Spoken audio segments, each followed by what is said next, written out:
My work is concerned, alam naman ninyo lahat kung ano ang functions and duties ko. Ako ang accountable officer at the same time supply officer.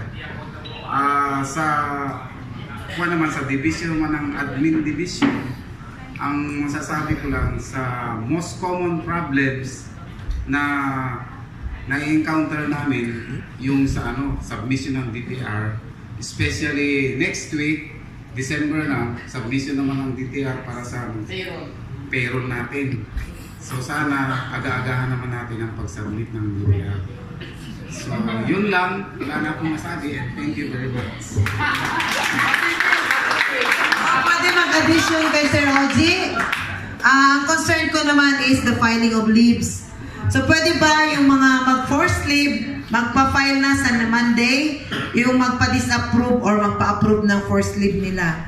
And clarification lang sa leave. Ang sick leave, pwede mag-file tayo after ng inyong sick leave. Hindi natin antayin na matapos ang buwan kasi na-hampered ang ating sweldo, ang ating payroll.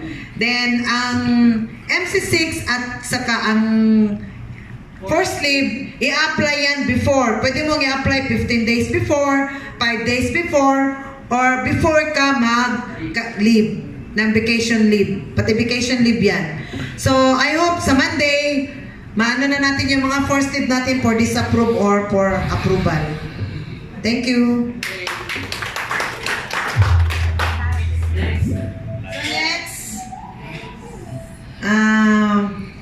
Small daw siya but terrible. Our cash disbursement and cash receipt division chief, Madam Portia C. Galvez. A round of applause, please.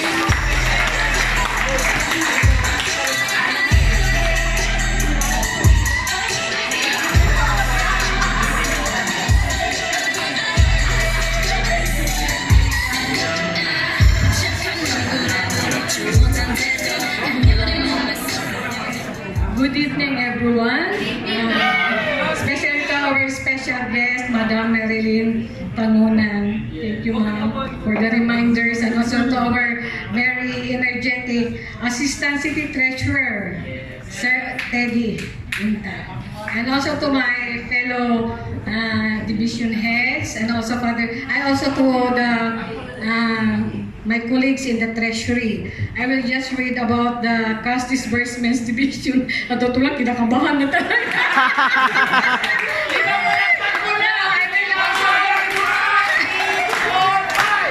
Pero I will also give the other tasks, the cash receipt to Leon.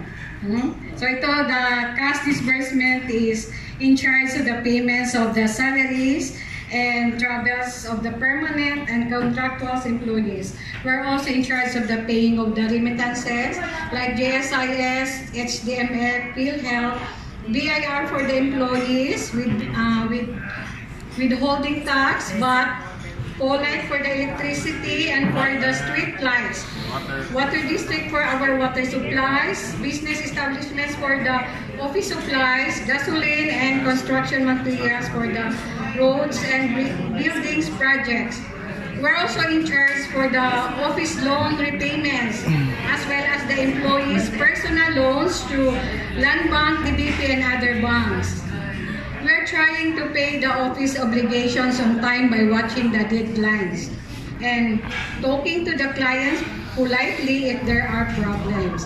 At present, we have 3 disbursing officers who are overloaded with works because we also cater for our senior citizens. Thank you so much, Special DOs, for the help extended to us. Every one of us in our division helps one another to finish our work for the day. We also have our lapses in our work, but we take it a challenge to improve ourselves. The only way to a great work is to love what you do. Our group is efficient, so we work fast and easily. Our future plans, we want to have a car, Sir Teddy, no. For our daily transactions, and also as much as possible, another computer for the DOs in making their report of disbursement. Yes. We will also a scheduling of releasing of salaries or to have a smooth payments for salaries. In closing, I have a thoughts for you from Mahatma Gandhi. Keep your thoughts positive because your thoughts becomes your words. Keep your words positive because your words becomes your behavior. Keep your behavior positive because your behavior becomes your habits. Keep your habits positive because your habits becomes your values.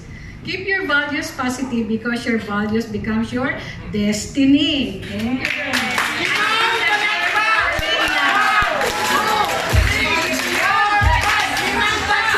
Wow!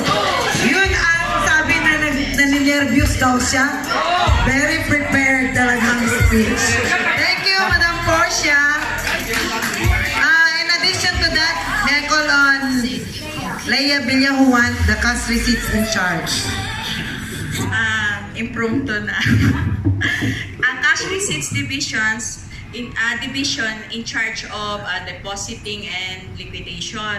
So we are able to manage naman that task. Wala naman masyadong problema for some few collectors na manage naman natin na maging excellent naman yung performance certed ng mga collectors natin na supervise sila na mabuti ng mga collectors natin. But however, meron din kaming needs. Needs, yes. Wants, Hindi demand. Di ba wants yung demand? Needs. Hindi, needs talaga siya. Kasi ang liquidation tsaka ang cashiering, parang naisa na siya. So, dapat hiwalay sila because kulang kami ng isang computer tsaka yung manpower tsaka yung kay Ryan na maging permanent. Oo, because yes, Ma'am Merns. Kasi Ryan, pag wala ako, nakukuha niya yung task ko. Parang kailangan ma-build up na yung yes. journey. Yes po. Expect promotion. Yung words of wisdom naman, alam naman natin na lahat tayo nandito, nag-exist tayo because alam naman natin yung nasa science no, na out of billions of cells, lumabas tayo in relation to service excellence. We as an individual are excellent kasi out of billion cells, tayo yung lumabas. It was an amazing race na pabilisan. So it is a requirement from God na para mag-exist tayo, we need to become a person of excellence. So kailangan i-motivate natin ang sarili natin na sa daily work natin, we need to excel sa ating performance. That's all and good evening. Thank you, Nay, for that wonderful message. Okay, ang sunod, in the absence of the Fund Management Division Chief, Mrs. Nelda Vergara, I will give you the important person of the Fund Management. It's no other than Mr. Abu Jahil Mujarat, CPA, for his words of wisdom.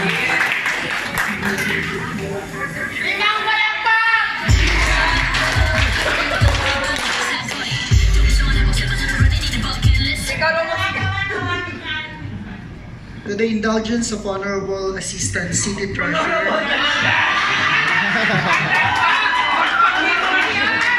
Dr. Teddy Huy Inta MPA, and to Ms. Merlin Tangonan, the Division Chiefs, and to my fellow colleagues, Assalamualaikum warahmatullahi ta'ala wabarakatuh.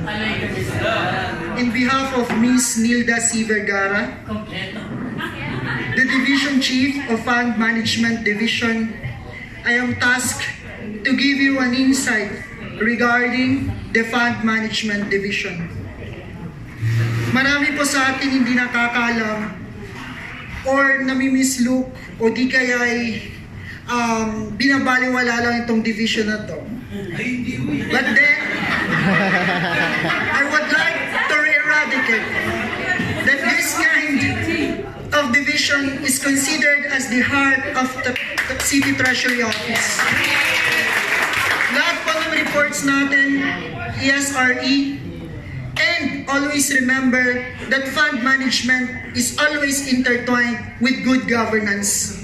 Isa po yan siya sa mga measurements or parameters na kung saan pinagbabasehan ng seal of governance.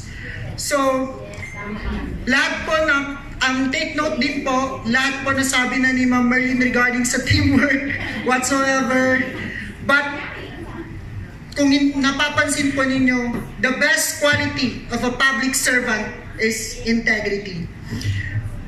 Meron po kayong alam regarding sa kwento ng seeds, yung the story of seeds, na kung saan meron pong old na CEO na magre-retire na, naghahanap ng successor.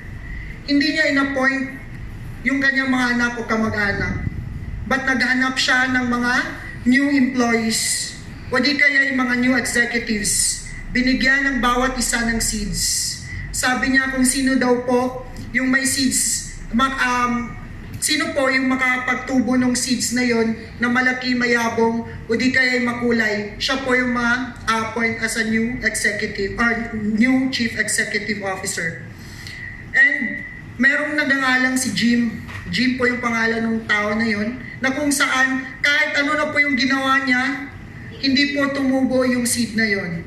Pero yung mga kasamahan niya, tumubo yung seeds na binigay. Here comes na magja-judge na yung old CEO.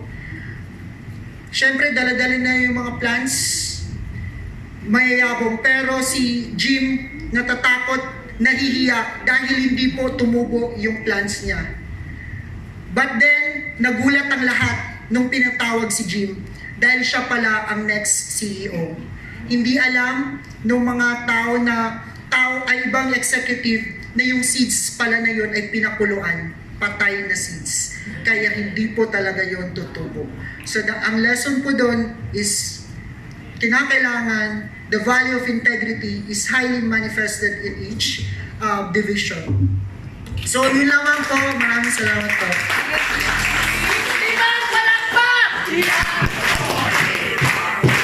Okay.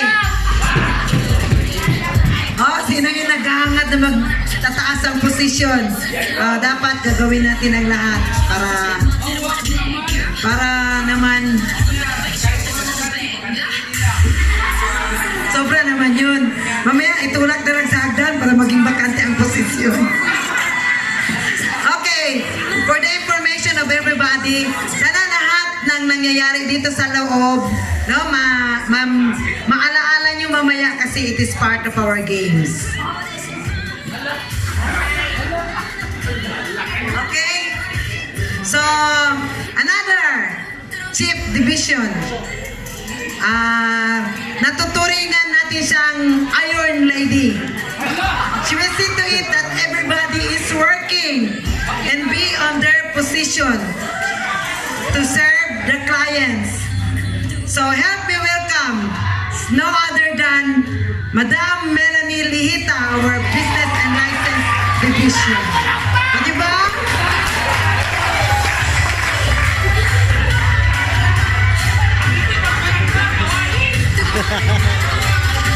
Thank you for being an Iron Lady. Bakit nakakamputa yung babies? As a Division Chief of the Business License Fees and Collection Division, I am proud with my co-workers, my members of the group. Excuse me.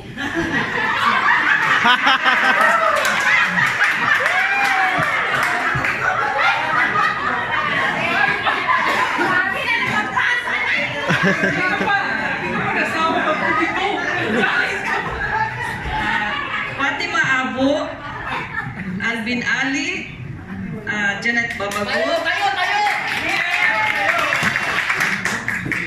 Mario Dizon, Urbano Sastrillo, Gemma Mabang, Carlito Masyon, Arja Pelusada, Ismael Tan,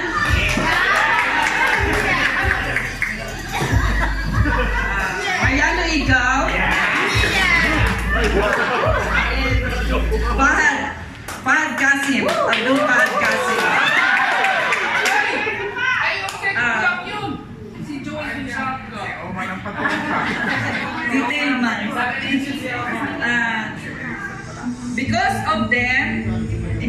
joined them and me. We collected on January 57,108,632 and 15. February 4,536,732.72. March 3,089,301.59. April 15,461,271.68. 2,238,625.81. June 1,989,218 and 3 centavos. July 15,969,634.61. August 2,130,766.64. September 1,947,935.75. October 14,646,138.44. And November 1,448,839.96. All in all is 120,567,097.38. Thank you for my group mates, and I'm proud. Wait. I am proud with them because they are very strong and striving to be brave. And also,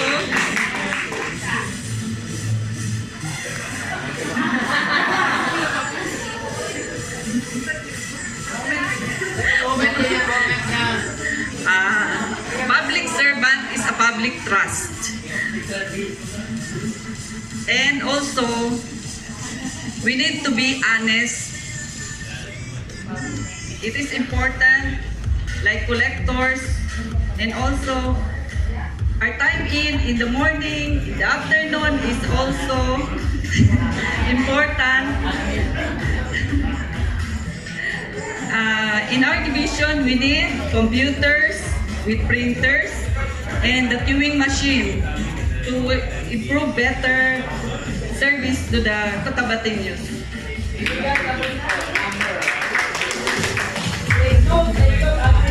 Okay, noted ba sa admin yung mga request ng mga per divisions?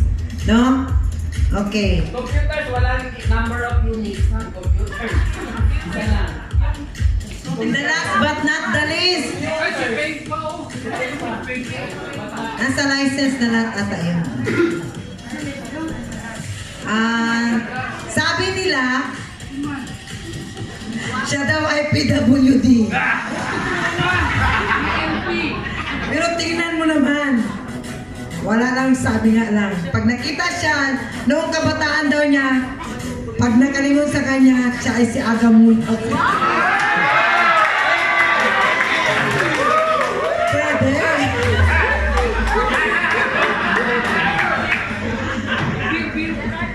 Matotoo naman, she looks like it. But,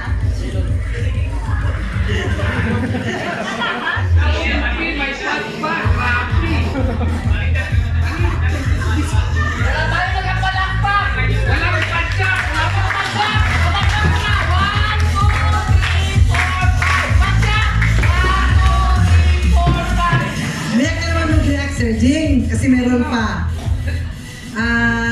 Kahit ganyan lang siya tingnan, but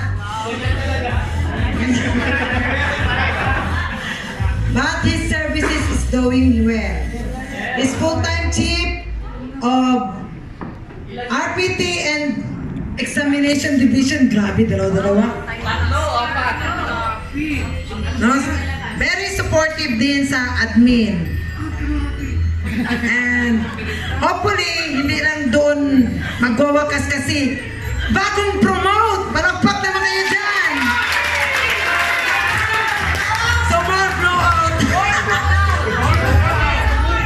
So, wag na natin patagalin pa. May call on our RPT and Examination Division Chief, no other than the Agamulak of Treasury!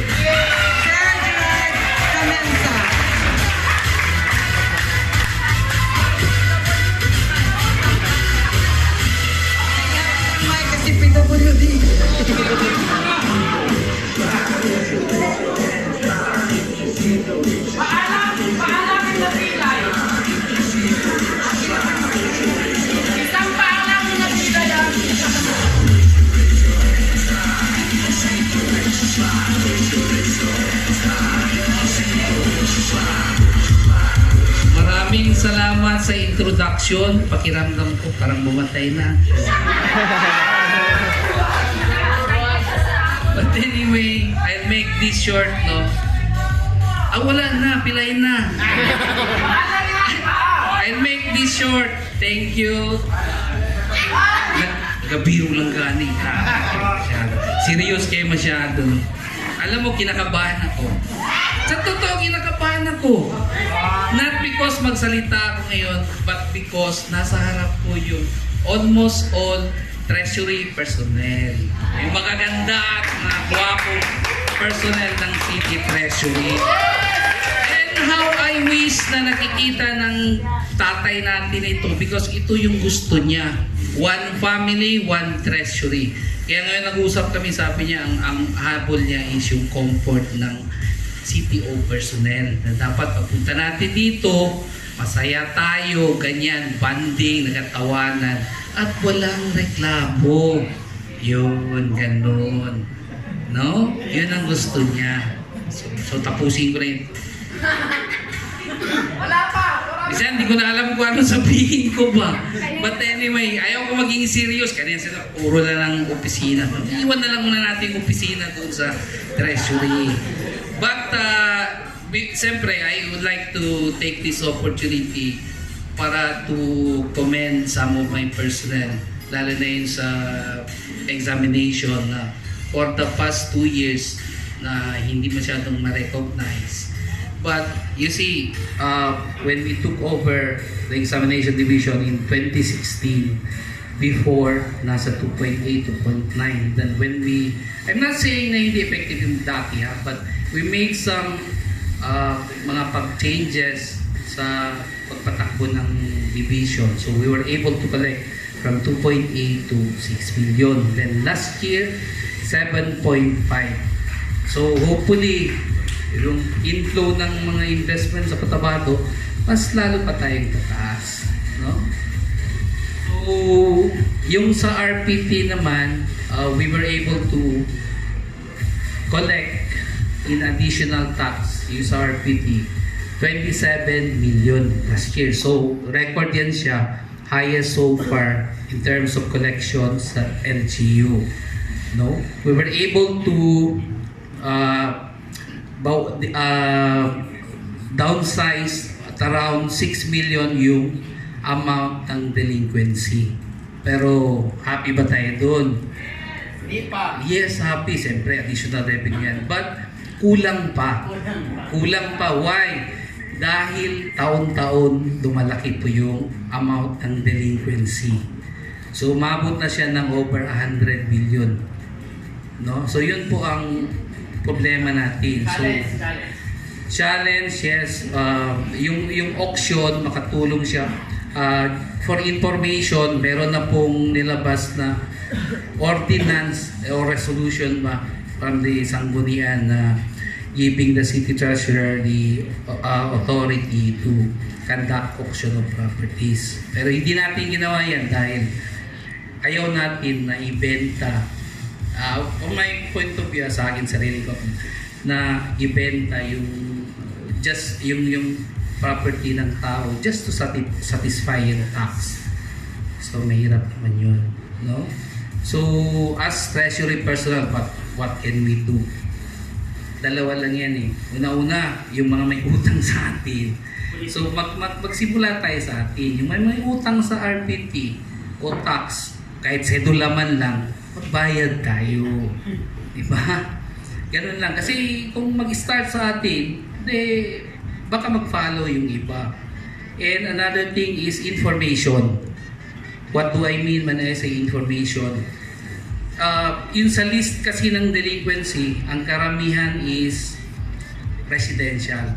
So meaning, it's either alam nila na may babayaran sila or at ayaw nilang bayaran or hindi nila alam. So, dapat papasok yung information.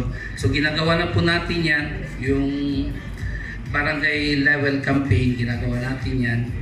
Pati yung sa print and radio, meron po tayo yan. No? Sandali lang, sabi ko na. Limang palakpak!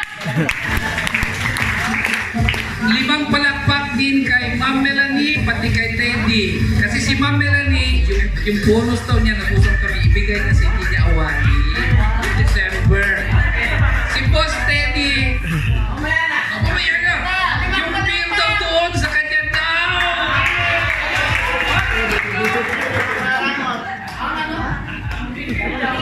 Oh, bagong promote ko si Sir Gerard, di ba? Magdagdag siya ng panglaban.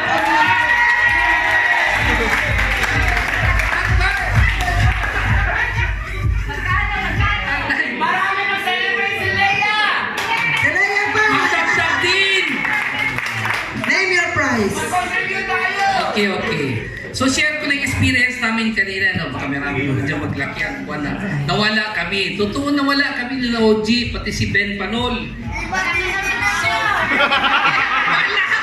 Wala lang video na magpatunay na wala kami, pero maraming hindi maniwala. Pero totoo nawala kami. Hindi na ikaw nawala, Sir Jing, pati kami.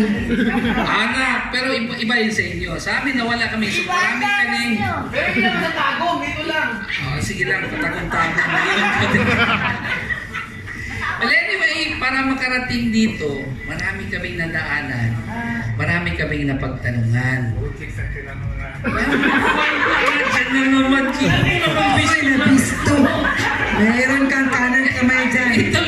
Tuloy ko muna. So, i-relate natin yan sa work natin. Ha? So, yung sa work natin as treasury personnel, maraming challenge yan, hindi makarating ka agad. So, pag mawala ka, magtanong ka para makarating ka dito. Sa work, ganun din yun. Pag may hindi ka alam, lalo na pag may problema ka, magtanong ka. Nandyan yung division chief ninyo, nandyan yung ating butihing assistant city treasurer na magpainom. Ano yung magtanong pala? Nagtanong din kung ano yung problema ninyo. So, ganun din yun siya. No? So, tandaan natin yun. Tapos yung kanina na I was about to magsingit kay Ma'am Marlene kanina, yung patanong-tanong niya. Yung pinaano na yan sa Jess, kanina. Parang ganun din yun sa work natin, sa office. Alam mo yung chismis na piso, patay kolektor talaga tayo lahat ba? Yung piso, pagdating doon sa dulo, 1,000 na. Ganun din yun, yung sa opisina natin, yung chismis na maliit, huwag na nating palakihin. Para wala nang mag-away-away, wala na rin barangay-barangay. Oh, tama ba yun? Ganun yun. Oh, parang totoo lang sinasabi ko na, parang totoo talaga. Maraming palakpak! Ganun talaga. Just follow what I say, do not follow what I do.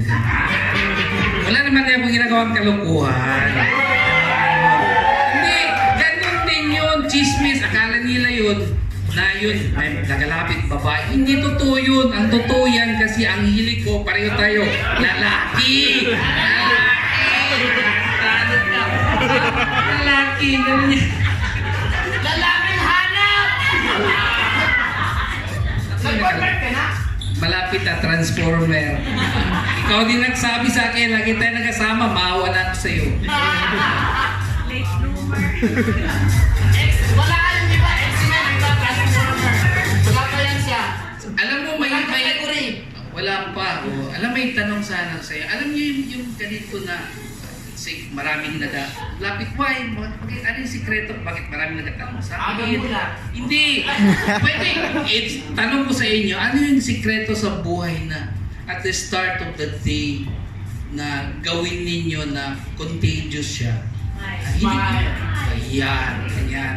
So, ikuha natin yan sa... Smile kasi is very contagious.